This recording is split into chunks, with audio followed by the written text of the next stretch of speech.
امید کی خوشی۔ خلاصہ: امید پر دنیا قائم ہے۔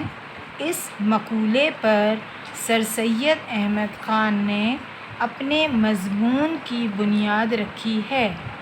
امید سے ہر رنج میں خوشی ہے۔ عقل کے جنگلوں کا بھٹکا ہوا مسافر امید ہی کے گھنے سایوں کو ڈھونڈتا ہے۔ امید ہی مر جانے والے خیالات کو پھر سے زندہ کرتی ہے۔ جھولے میں سوئے ہوئے بچے کو دیکھ کر ماں اس کے روشن مستقبل کے خواب دیکھتی ہے، اور جب وہ بڑا ہو کر اپنی معصوم ہنسی سے اپنی ماں کو خوش کرتا ہے، سبق سناتا ہے اور صبح ماں کے ساتھ نماز میں کھڑا ہو کر اپنے رب کا نام پکارتا ہے، تو ماں باپ کی خوشی کی انتہا نہیں رہتی۔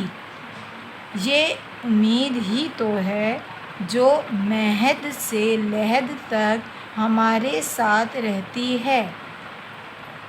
وہ بے گناہ قیدی جو اندھیرے کنویں میں بند ہے اور مایوس ہے۔